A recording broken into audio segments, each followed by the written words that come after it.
Hey, good afternoon everybody. Brian from Mixed Retirement Adventures. I thought I'd take you guys out in my woods. It's a real weird spring here in Minnesota. I live in mid-central Minnesota and we're having one hell of a spring. So I'm going to take you guys on a little tour of my woods and show you what I'm up against and what the deer are up against too. Just to let you know, we are on our 8th snowiest winter ever, and that may have changed. I don't know, I didn't watch the news, but we got about 5 more inches yesterday. So, and right now it's March 17th.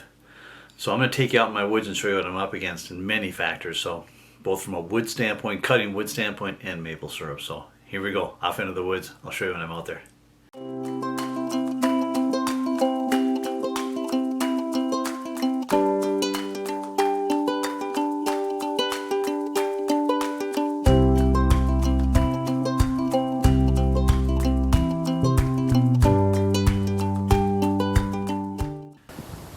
Hello everybody. I'd like to welcome you to March, I think it's the 17th today in Minnesota. The temperature right now is 7 degrees Fahrenheit. Normally by this time of year I have 5 cords of oak cut, maybe not split, but cut. But let me show you what I'm dealing with today, and it's been this way all winter. If you look right there, there's the wood, but that pile of snow right there, that is covered in snow. I'm literally standing in knee-deep snow.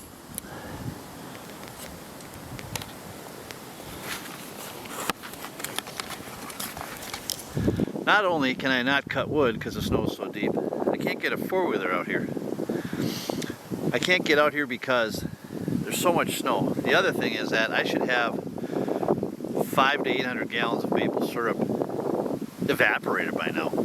By March 1st, I've done evaporations of 300 gallons. I can't even tap my trees.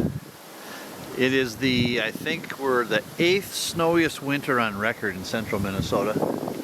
And it just keeps coming, man. It just won't stop. There's supposed to be some more coming next week. So I realize we get snow in March, but this is the 8th snowiest one that on record, so that I've lived through. Got Piper over there. I don't know if you can see Piper or not. She's out here with me. She's on top of another tree that's felled. I just can't get to them, man. Turkey season is less than a month away, and there's literally over 2 feet of snow in the woods still here. So this isn't a normal spring for me. I got a lot of work to do when this snow goes away. So, hey, Pipes. Piper's checking it out. She can walk on top of the snow because Piper can walk on top of the snow because it's rained before this last snow and crusted over it. This is the time when the coyotes and wolves can kill the deer because the deer fall through the snow and the coyotes and fox don't. They can run on top of it, so they can literally run them down. So, but this is colder than all get out. 7 degrees Fahrenheit right now. It's the middle of the day. It's probably after 4 o'clock in the afternoon. 7 degrees Fahrenheit. So I'm gonna go for a little walk through the woods, me and Piper. Not only is it snowy, but it's also very cold. So I'll take you for a little walk through my woods. And the path, I've been walking out here all winter, but so I got it kind of packed down. But wait till you see some of the deer trails back here. And there's turkey tracks too, so if I see any of that stuff I'll let you know, but I'll show you some of the deer trails too. They live in that willow swamp all winter, so that you hear me talk about during the gun season. So take you on a little walk. See you on the trail.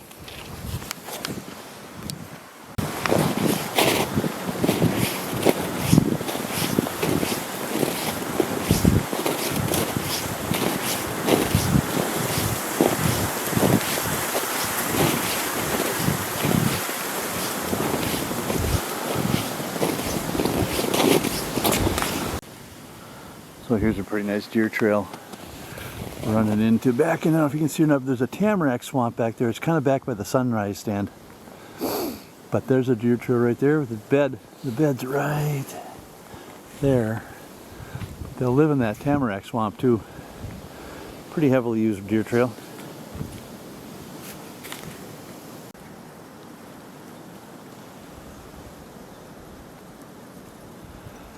That one's headed directly into the willow swamp. I'll go back there and show you those too. Here, I'll walk this one for a little bit. So, right adjacent to my property, a farmer left a standing field of corn. So a lot of these trails go directly from the willows to that corn. And they can get into it when the snow melts a little bit, but if that snow gets too high, they can't get to the cobs. But the other day I was coming home from working out in the morning, and I counted 19 deer in that cornfield. So they're surviving, but struggling at the same time, I bet, with this deep snow. Might be hard for you to tell, but these right here are turkey tracks. A bunch of them heading into those pines. I don't know if they're roosting those pines at night or not. I don't come out here at night. But turkey tracks. So tomorrow, it's going to warm up a little bit, so I'm going to come out. There's some oak right there from a tree that fell. It's up above the snow, and one behind it back there that I can get at and cut. So tomorrow I'll come out and cut for a couple hours. Knock some of this stuff down. I'll probably film some of that for you too. Not going to be easy though. Here's a maple right here. I should be tapping right now. There's a maple right there. I should be tapping right now. It's not conducive. Oh, Piper's still around. Didn't even know she was with me anymore. She wanders at times. She's so used to this, her whole life and back in this woods. That poor dog doesn't know what a leash is. Maybe you can hear the wind howling, but I know the temperature's 7. That wind chill's got to be below 0. So, but I stopped here because here's those turkey tracks. Heading out that way into the swamp. I'm going to head up there next. You can see. Let's see. That's Paige's deer stand right there. I haven't taken the shroud off of it yet, but I'm going to walk up there because that's right by the willow swamp. But lots of turkeys heading that direction.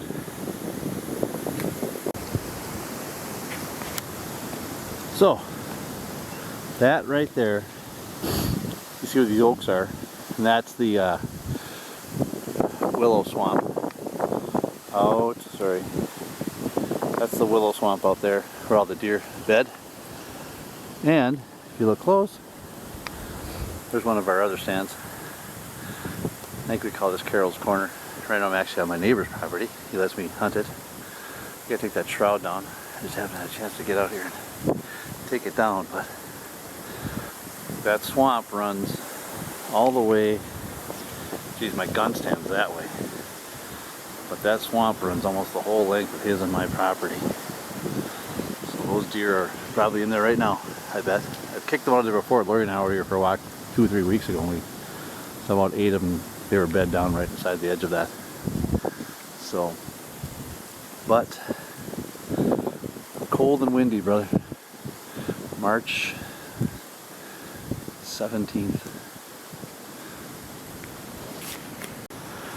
So I thought those turkeys would head into the willow swamp.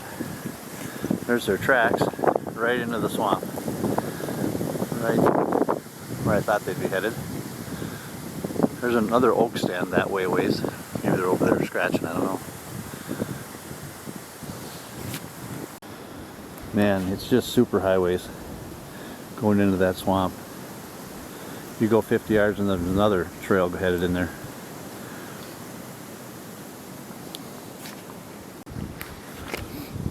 So this area right here, again, there's the swamp. Runway right here, not as well used, but this area right here is a major crossroads. I have pictures of bears right here, coyotes right here, grouse. Paige's stand is about 30 yards behind me, but this is a major crossroads. I can tell you that because my camera's sitting right there. Lots of stuff goes through this stand, or this crossroads.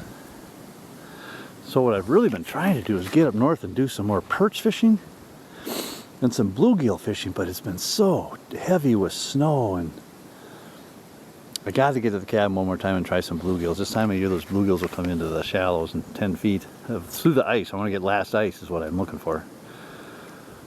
So I want to jump on that, and I want to get way up north and do some late season perch fishing. But I keep talking to my guide friends, and there's so much snow up there that they're very inactive. The lack of oxygen in the water right now because of the heavy snow and lack of sunlight penetrating it.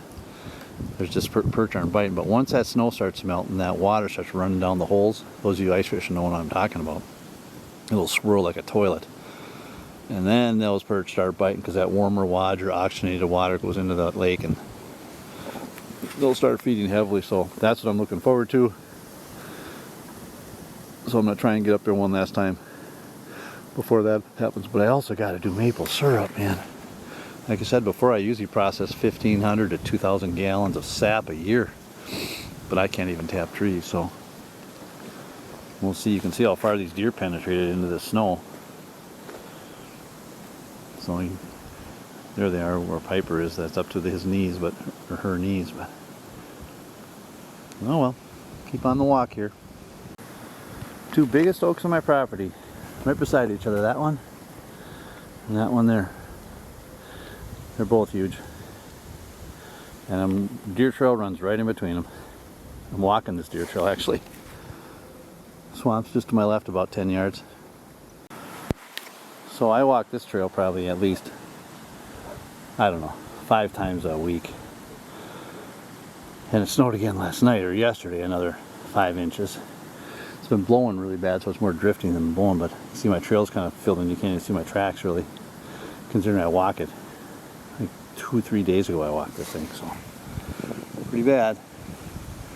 Bad winter.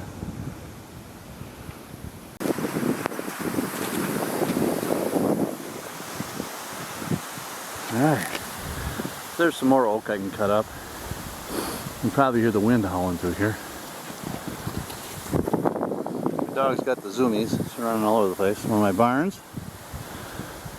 But that I can get to, but it's still knee-deep snow. I mean, here. This ridge right here is probably above my knees for sure. So to get in there, I'm going to be over my knees. It'll be hard walking. There's easier stuff to get, but not a lot of it until this snow melts. There's our garden. Garden's not looking so good.